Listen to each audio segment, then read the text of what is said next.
All right, so today we're going to dive into something pretty exciting. The whole idea of chasing dreams and building a life you actually love. We're going to do a deep dive into Simon Squibb's book, What's Your Dream? And let me tell you, this guy's got a story. Oh, he certainly does. From homeless teenager to millionaire investor. Mm-hmm. And then he buys a staircase. I have to admit that caught my attention. Right. Who buys a staircase? Hmm. But it gets even better. He put a doorbell on it so people could ring it and pitch their dream ideas. It's a whole symbol, apparently. But beyond the quirky stuff, Squibb's got some really interesting ideas in this book. Yeah, he does. He goes beyond the typical follow your passion advice and really digs into what it takes to build a fulfilling life, both personally and professionally. Okay, so let's start with this whole power of dreams thing. I mean, we hear that phrase all the time, but what makes it so important, according to Squibb? Well, he argues that a dream isn't just some vague wish or a nice to have. It's really the driving force behind a life well lived. You know, it gives you direction. It gives you purpose. And that resilience to overcome obstacles. Without a dream, you're kind of drifting, just reacting to circumstances instead of shaping your own destiny. So it's less about achieving specific goals and more about having that guiding North Star. Exactly. And it's fascinating how Squibb's own story illustrates this. Remember, he was homeless at 15, sleeping on a staircase. That experience could have crushed him, but instead it became a symbol of potential, like a reminder that you can rise above even the toughest circumstances. And that ties into why he bought the staircase later on, right? It wasn't just a random purchase. It was about reclaiming that symbol and turning it into something positive. Right. He turned it into a physical representation of his mission to help others achieve their dreams.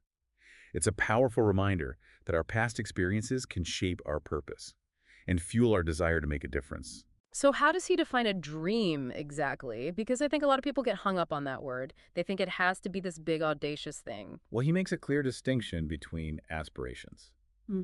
which are fleeting wants, versus a true dream, which is something that resonates deeply with your values and passions.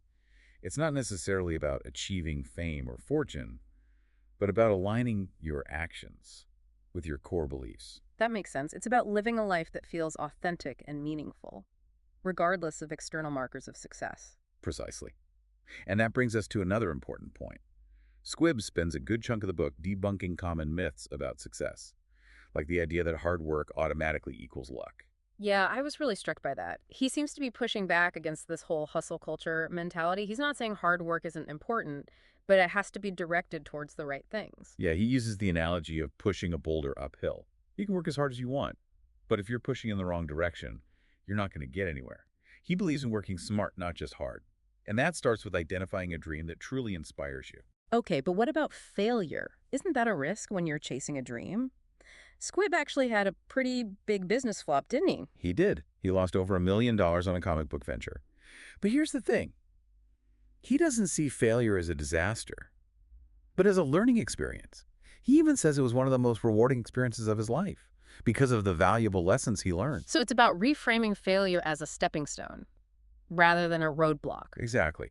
And he backs this up with examples of other successful people who have faced setbacks and come back stronger. He uses Jamie Oliver as an example.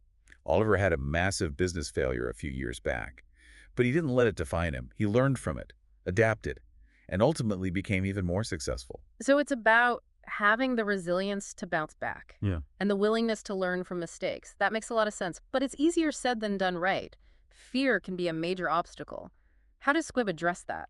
Well, he talks about how our culture of convenience can actually make us more fearful. We get so comfortable with our routines and possessions that we lose the drive to step outside our comfort zones. He argues that facing hard things head on often reveals that our fears were misplaced. It's like we build these mental barriers that prevent us from even trying. We convince ourselves that our dreams are unrealistic or too risky before we even give them a shot. Yeah, he shares this story about running into a former employee in Hong Kong who regretted not taking more risks. The guy had a good, stable job, but was ultimately unfulfilled because he never pursued his true passion. It's a cautionary tale about the dangers of playing it too safe. So what's the antidote to this fear of risk? How do we start pushing past those mental barriers? Squibb believes it starts with questioning our assumptions about what we need to be happy. He talks about buying a sports car, thinking it was his dream, but then realizing it brought him more anxiety than joy. So possessions aren't the answer. Not necessarily. He's not saying material things are inherently bad, but they shouldn't be the end goal. Often they end up owning us, becoming a source of stress, and keeping us trapped in a cycle of wanting more. It's like we get so caught up in the pursuit of stuff that we forget what truly matters. Right. And this is where the whole idea of finding your dream comes in. Squibb keeps coming back to this fundamental question: what do you really like? He encourages readers to strip away all the external expectations and societal pressures and just get to the core of what truly brings them joy. That's a great point. It's about tuning out the noise and listening to your own inner voice. But what if you don't have a clue what you really like? Where do you even start? He suggests paying attention to the activities that energize you, the things you lose track of time doing. He shares this story about Kelly, a dog groomer who dreamed of starting her own business. What's interesting is how her dream was rooted in her personal pain. Her rough childhood. Yes, she felt abandoned and neglected growing up, and that experience fueled her passion for caring for animals. It's a powerful example of how our deepest wounds can actually become the source of our greatest purpose. Wow, that's really moving. So it's about finding the connection between our experiences and our aspirations. Exactly. And that brings us to another important point: overcoming the fear of judgment. Squibb talks about a young guy who was discouraged from pursuing his dream of opening a car business because people thought it was a bad idea. It's so easy to let other people's opinions hold us back. How do we push past that fear? Squibb argues that the benefits of sharing your dream outweigh the costs of potential criticism. He believes that by putting your ideas out there, you'll attract supporters, collaborators, and even mentors who can help you along the way. So it's about finding your tribe, the people who believe in your vision even when you doubt yourself. Absolutely.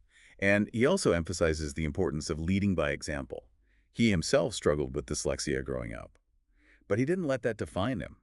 He proved that perceived weaknesses can be overcome with hard work and determination. So it's about walking the talk, showing others that it's possible to achieve your dreams even when you face challenges. Right. And this leads us to one of the most crucial elements of Squibb's philosophy: the importance of purpose. He makes a clear distinction between burnout motivation, doing things just to survive, versus true purpose, which fuels you even when things are tough. So it's about finding that deeper meaning in what you do, the thing that gets you out of bed in the morning, even when you're facing obstacles. Yeah, he uses a great analogy of a battery. Burnout motivation drains it, while true purpose recharges it, even amidst hard work. And he points to research on firefighters and priests, showing how purpose contributes to job satisfaction. That's really interesting. So it's not just about feeling good, it's about having that sense of making a difference, even if it's in a small way. Exactly. And he cites professions like nursing and firefighting as examples, where people find deep meaning in their work. Even though they may not be highly paid or glamorous, it's about the impact you have on others, the feeling that you're contributing to something larger than yourself. That makes a lot of sense. But what about people who feel trapped by their finances? I mean, a lot of us have mortgages, bills, family obligations. It's easy to feel like quitting your job to pursue a dream is just not realistic. That's a valid concern, and Squibb addresses it head on. He actually encourages people to think about buying time instead of selling it. Buying time. What does that mean? He talks about how most people get stuck in this cycle of trading hours for a paycheck. You hit a ceiling, burnout, and never really gain control of your time. He challenges readers to flip that script and think about how they can build a system that works for them. Okay, so how do you actually buy time? He gives the example of stepping back from his own company, Fluid, and earning more by working less. He achieved this by building a team and delegating tasks effectively, freeing up his time to focus on the things that truly mattered. So it's about creating leverage, finding ways to get more done without constantly grinding yourself into the ground. Precisely. And he also stresses the importance of cutting costs and resisting lifestyle inflation. He even recommends acting poor at the beginning of your business journey. Acting poor, that sounds counterintuitive. Why would you want to do that? He believes it forces you to be resourceful and prioritize your spending on the things that truly matter for your business. He learned this the hard way with his comic book venture, Devishard, where he overspent and ultimately lost a lot of money. So it's about staying lean and focused, avoiding unnecessary expenses that can drain your resources and distract you from your core mission. Exactly. He advocates for starting small and bootstrapping whenever possible, rather than seeking large investments right away. He believes this forces you to be more creative and innovative in finding solutions. That's an interesting perspective. So it's not about denying yourself, but about being strategic and intentional with your spending. Right. And he also highlights the diverse business models available today. You don't have to limit yourself to the traditional brick-and-mortar approach. There are so many options: sponsorship, licensing, subscription services. The possibilities are endless. It's like he's encouraging people to think outside the box and explore different paths to success. And to embrace the power of community. Squibb is a huge believer in collaboration and support. He uses his Help Rank community as a prime example. It grew organically, through people helping each other chase their dreams. I love that idea. So it's not just about taking, it's about giving back and supporting others on their journey. Exactly. He emphasizes the importance of engagement, not just being a passive member of a community, but actively contributing, offering advice, resources, and even financial support. That's pretty inspiring. Are there any examples of this in action? He shares a great story about Caitlin, a young woman who dreamed of traveling the world and taking photographs. Squibb promoted her dream to his community, and boom, she got sponsorship. It just shows how powerful asking for help and connecting with like-minded people can be. So often we try to do everything ourselves, and we end up feeling isolated and overwhelmed. But there's so much strength in reaching out and building a support system. He believes that often the biggest obstacle to achieving our dreams is our own self-doubt. We convince ourselves that our dream is unrealistic before we even try. But taking that first step, sharing it with others, that's where the magic happens. It's like that saying, a dream shared is a dream halved. But what about the risk factor? How does Squibb address that? He has a very specific approach to risk. Accept potential loss, but mitigate it. He tells this great story about his Hong Kong Sevens website. He snagged a URL that was very similar to the official one for the tournament. Wait, really? That sounds risky. It was a calculated risk. The tournament organizers threatened to sue him. But Squibb stood his ground. He knew he hadn't done anything wrong. And guess what? Turns out, they didn't even own the trademark. They were accusing him of infringing. No way. What happened? It's a total David versus Goliath situation. He ended up getting a settlement from them for the URL. It's a perfect example of how understanding your rights and not backing down can pay off, even when you're facing a much larger opponent. That's an amazing story. But I imagine most people aren't going to find themselves in that exact situation.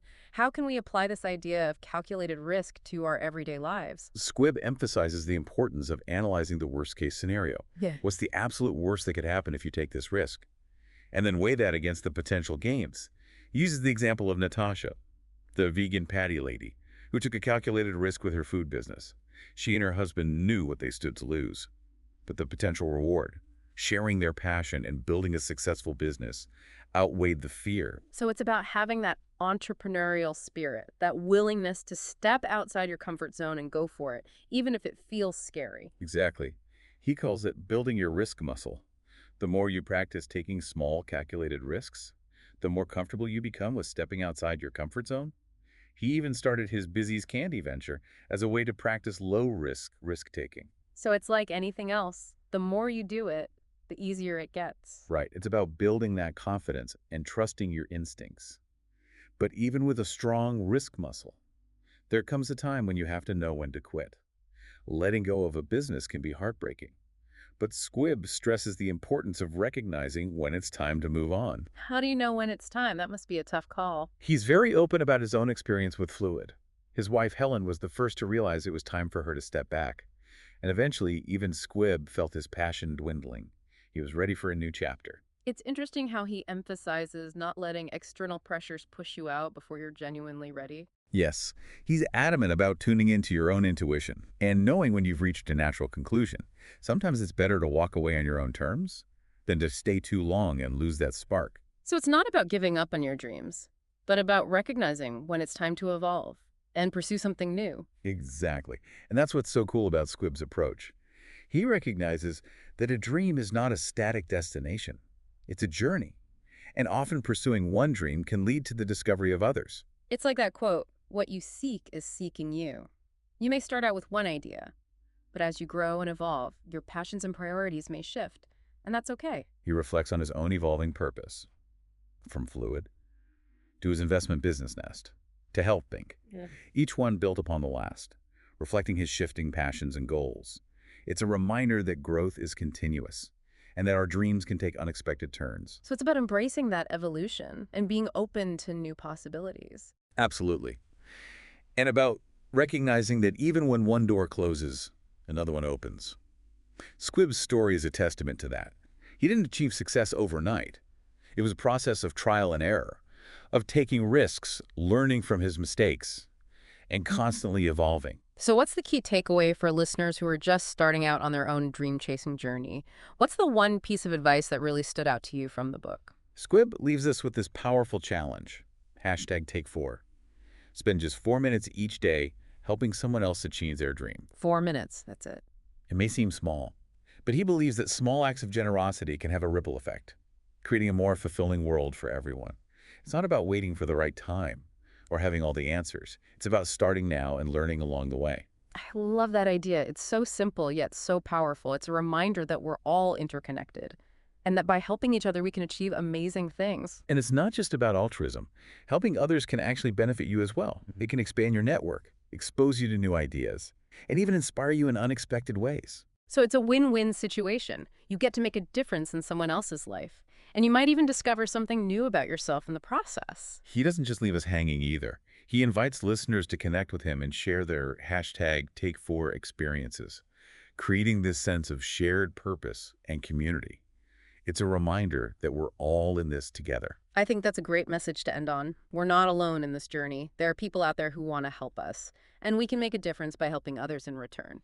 What I find so fascinating about this book is how Squibb seamlessly weaves personal anecdotes, business advice, and philosophical insights throughout. It's not just a dry how-to guide. It's a story of personal transformation and a call to find your unique contribution to the world. He's not just telling you what to do, he's sharing his own struggles, failures, and triumphs. And that makes his message so much more relatable and inspiring. He's not some guru on a mountaintop. He's someone who's been in the trenches and come out the other side. And he's not afraid to challenge conventional wisdom. He encourages readers to question their assumptions, think outside the box, and embrace the power of community. He's not just trying to help you build a successful business. He's trying to help you build a fulfilling life. And I think that's what makes this book so valuable. It's not just for entrepreneurs. It's for anyone who wants to live a more purposeful and meaningful life. And one of the most important things he emphasizes is the idea of buying time instead of selling time. It's about shifting your mindset from trading hours for a paycheck to creating a system that allows you to work smarter, not harder. He talks about how most people get stuck in this cycle of working more and more to earn more money, but they never really gain control over their time. He challenges readers to break free from that system and prioritize freedom and flexibility over material possessions. He uses the analogy of the super rich buying time with private jets. You don't have to be a billionaire to apply this principle, though. It's about finding ways to create leverage, automate tasks, and build a team that allows you to work less while earning more. And that often starts with cutting costs and getting rid of those traps, like fancy cars and huge mortgages. It's about prioritizing experiences and personal growth over material possessions. He even talks about how, counterintuitively, starting a business poor can be an advantage. It forces you to be scrappy, resourceful, and focused on building a truly sustainable model. It's a mentality shift that can lead to greater success in the long run. It's about being creative, finding ways to make do with what you have, and not being afraid to ask for help. He encourages thinking outside the box when it comes to business models. Don't limit yourself to the traditional approaches. There's so many creative ways to generate revenue these days. And remember, it's not all about doing it alone. He highlights the importance of finding the right partners, people who share your vision and values. He talks about his own experience with his wife Helen as his business partner, and how that strong foundation was crucial to their success. Partnerships can be tricky, though. I'm curious to hear more about his approach to finding the right people to work with. He stresses the importance of aligning on morals and values. He tells this great story about how he and Helen faced a major financial crisis. Early on in their business, they had to make a tough decision, take a big payout that would benefit them personally or prioritize their employees' well-being. So what did they choose? They chose their employees. They decided to forego the payout and instead use the money to keep their team employed and ensure everyone was taken care of. It was a defining moment for them as a company and solidified their commitment to ethical business practices. That's a powerful example of putting people over profits. It's not just about talking the talk, it's about walking the walk, especially when faced with difficult choices. Exactly. And when it comes to actually hiring people, Squibb has some rather unconventional advice. Oh, like what? He suggests asking potential employees to do some actual work as part of the interview process. Wait, really? Isn't that a bit unusual? It might seem that way, but it's a brilliant way to see if someone is truly committed and passionate about the work. It weeds out those who are just looking for a job and helps identify those who are willing to go the extra mile. I can see how that would be effective. It's one thing to talk about your skills and experience, but it's another thing entirely to demonstrate them. He also emphasizes the importance of building a team that's aligned with your purpose, not just filling roles with warm bodies. It's about finding people who share your vision and values, who are excited about the mission, and who are willing to grow and evolve alongside the business. So it's about creating a team that's greater than the sum of its parts, Mm. where everyone is working towards a shared goal. And once you've got that great team in place, Squibb talks about the importance of building a thriving community around your brand. Community seems to be a recurring theme in his book. Why is it so important? He believes community is a superpower for businesses. He talks about how the Help Rank community grew organically through people sharing their dreams and supporting each other. It's not just about transactions, it's about genuine connection and shared purpose. So it's about creating a space where people feel seen, heard, and supported, where they can connect with others who understand their journey. Exactly.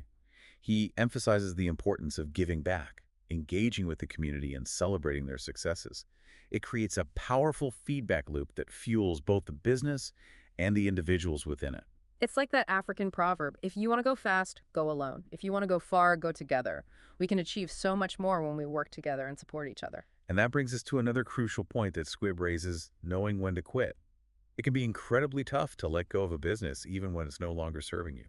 How do you recognize when it's time to move on? That must be a difficult decision. He stresses the importance of tuning into your intuition, recognizing when you've reached a natural conclusion with a project or business. Don't let fear of failure or external pressures keep you in a situation that's no longer fulfilling. So it's about having the courage to walk away when it's time, even if it feels scary. He shares his own experience with Floyd, how he eventually realized his passion was waning and it was time for him to step back. But he emphasizes that quitting shouldn't be a rash decision. It's about careful consideration and trusting your gut. And even when you do move on, the dream doesn't have to die, right? It can evolve and transform into something new. Absolutely. He reflects on how each of his ventures has built upon the last, reflecting his shifting passions and goals. It's a reminder that growth is continuous and our dreams can take unexpected turns. So it's not about clinging to a fixed idea of success, but about being adaptable and open to new possibilities. It's about the journey, not just the destination. Exactly, and that's a powerful message to leave listeners with. Squibb's book is ultimately a call to action, urging us to embrace our dreams, challenge our limiting beliefs, and step into a life of purpose and fulfillment. It's not just about business success. It's about living a life that truly reflects who we are and what we care about. It's about finding that thing that lights you up and having the courage to pursue it, even when it feels scary or uncertain. And remember, it's okay to ask for help, to connect with your community, and to celebrate the successes along the way. So, to wrap things up, what's the one thing you hope listeners take away from our deep dive into what's your dream? Squibb's hashtag Take4Challenge. It's a simple yet profound act of generosity.